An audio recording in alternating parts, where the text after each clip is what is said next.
Assalamualaikum warahmatullahi wabarakatuh. Perkenalkan, nama saya Fadli Bagas Pratasa, NIM 23140401146 dari Universitas Baidasen Semarang. Saya di sini ingin sedikit menjelaskan tentang potensi perkebunan di daerah Gunung Pati, Kota Semarang. Saya akan mengambil contoh dari potensi durian di daerah Gunung Pati yang siap masuk pasar ekspor dikarenakan pemerintah Kota Semarang siap mendukung perkebunan durian di daerah Gunung Pati dan Mijen Kota Semarang. Data yang saya ambil dari website Kota Semarang, data tersebut tahun 2021 paling terbaru dari yang saya temukan. Hasil pertanian di Kota Semarang ternyata punya potensi untuk masuk ke pasar ekspor. Varian buah yang diandalkan misalnya durian jambu kristal hingga kelengkeng. Khusus durian memiliki potensi yang besar, apalagi di Semarang memiliki petani durian yang bisa menghasilkan durian yang berkualitas yang mampu bersaing di tingkat nasional. Beberapa durian unggulan Kota Semarang diantaranya durian Kolil dan durian Malika. Dua jenis durian asli Kota Semarang ini memang dikenal memiliki kualitas bagus hingga menembus pasar nasional. Ketua Kontak Tani Nelayan Andalan KTNA Semarang, Sumarno, mengatakan hasil buah di Semarang punya potensi besar masuk di pasar ekspor, salah satunya adalah durian. Petani masih kesulitan menjaga agar hasil panen durian stabil dan bisa memiliki kualitas baik. Durian misalnya potensinya besar, selain itu juga jambu kristal yang juga punya potensi, namun sayangnya petani masih mengandalkan musim untuk sistem pertanian saat musim kemarau. Banyak petani durian yang gagal panen karena kekurangan pasokan air untuk penyiraman tanaman. Sementara saat musim hujan, kualitas durian turun karena rasa tak manis. Kemarau panjang kemarin lanjut dia membuat panen durian tidak maksimal. Sebenarnya agar hasil panen maksimal, petani memerlukan bantuan berupa pembuatan sumur atau aeronisasi yang menjadi kebutuhan dalam teknologi pertanian masa kini. Saat kemarau, pohon durian memerlukan penyiraman 2 kali dalam sehari. Sedangkan saat musim hujan perlu ada tambahan obat dan booster agar pohon durian bisa berbuah banyak dan rasanya enak. Dan saat kemarau banyak pohon duriannya yang mati karena kekurangan pasokan air tambahan. Dengan hasil panen yang melimpah, sebenarnya petani durian di Semarang siap menyasar pasar ekspor, apalagi khusus durian asal Gunung Pati dikenal memiliki rasa yang manis dan memiliki daging yang tebal. Buah dari Semarang ini bisa bersaing dengan buah Thailand atau Tiongkok yang masuk ke Semarang. Sementara Hernowo Budiluhur, Kepala Dinas Pertanian Kota Semarang, mengatakan di Kota Semarang ada sekitar 9 kecamatan yang memiliki potensial untuk pengembangan pertanian dan perkebunan. Pihaknya akan berusaha untuk membantu para petani agar mampu mengembangkan usaha pertaniannya, khususnya perkebunan buah. Diakuinya ada beberapa jenis buah yang bisa dikembangkan sebagai salah satu potensi Kota Semarang, di antaranya durian, jambu kristal hingga kelengkeng. Kami di Dinas Pertanian selama ini sangat support untuk mensuplai bibit bagi para petani. Ada 11 lahan budidaya bibit produk pertanian dan perkebunan yang kami kelola dengan luas sekitar 39 hektar tandasnya. Menurut Hernowo, khusus durian potensi cukup besar karena Kota Atlas memiliki petani durian yang bisa menghasilkan durian unggul. Konsumsi dalam negeri untuk menyaingi buah impor sudah biasa. Saat ini yang menjadi kendala adalah keberlanjutan petani buah untuk melakukan ekspor ke luar negeri. Selain itu juga upaya penyanderaan masyarakat agar tak tergantung dengan buah impor, karena secara kualitas buah lokal kita bisa bersaing. Hal itu diatasi tentu produk budidaya buah di Kota Semarang bisa bersaing untuk ekspor. Sekian dari penjelasan saya ucapkan wassalamualaikum warahmatullahi wabarakatuh. Assalamualaikum warahmatullahi wabarakatuh. Perkenalkan, nama saya Inna Farah Zubaria, NIM 23 1040 1147. Saya berasal dari Demak. Di sini saya akan memberikan informasi mengenai potensi tanaman perkebunan di wilayah Demak. Di wilayah Demak yang terletak di pesisir utara Jawa Tengah memiliki iklim tropis dan tanah yang subur. Perkebunan di Demak telah berkembang pesat dari masa kolonial hingga saat ini. Tanaman seperti tembakau, kelapa, kapuk randu, dan kelapa hibrida yang memberikan kontribusi signifikan terhadap perekonomian daerah. Dari informasi yang saya dapat dari Badan Pusat Statistik, produksi tanaman perkebunan menurut jenis tanaman di Kabupaten Demak. Yang pertama, tanaman tembakau. Pada tahun 2022 mencapai 627,32 ton dan di tahun 2023 mencapai 3.725,63 ton. Luas panennya di tahun 2022 yaitu 682,00 hektar dan tahun 2023 2.567,00 hektar. Dan yang kedua, kelapa pada tahun 2022 mencapai 3.190.050,00 ton. Tahun 2023 mencapai 3.150.022,65 ton. Dan luas lahannya 676,49 hektar di tahun 2023, 676,00 hektar. Selanjutnya, kapuk randu.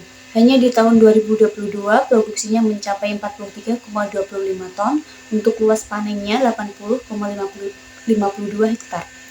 Terakhir, kelapa hibrida. Tahun 2022 produksinya yaitu mencapai 245.050,00 ton. Di tahun 2023 mencapai 180.897,00 ton. Untuk luas panennya di tahun 2022 yaitu 39,17 hektar dan tahun 2023 65,47 hektar.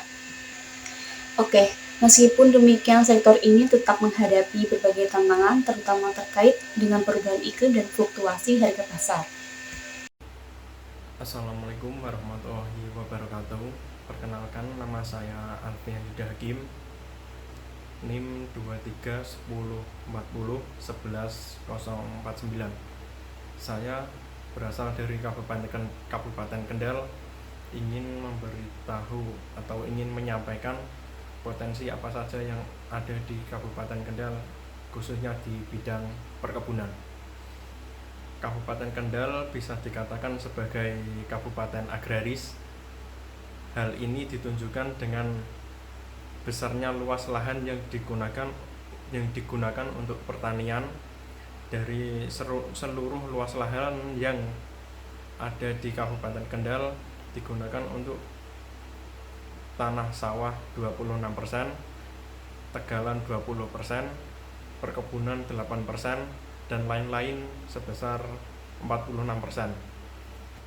Produksi perkebunan di Kabupaten Kendal menurut data Dinas Pertanian dan Pangan Kabupaten Kendal yaitu ada kelapa, karet, kopi, tebu, dan tembakau. Pada pohon kelapa pada tahun 2022 itu produksi sekitar 519,41 ton dengan luas lahan 790,58 hektar. Dan pada tahun 2023 produksi mencapai 518 ton dan dengan luas lahan 972 hektar. Dan pada pohon karet pada tahun 2022 mencapai produksi 137,16 ton dengan luas lahan 156,61 hektar. Dan pada tahun 2023 produksi pohon karet mencapai 136,16 ton. Dan pada lahan 357 hektar. Dan pada tanaman kopi pada tahun 2022 mencapai produksi 1996,15 ton dengan luas lahan 2625,20 hektar.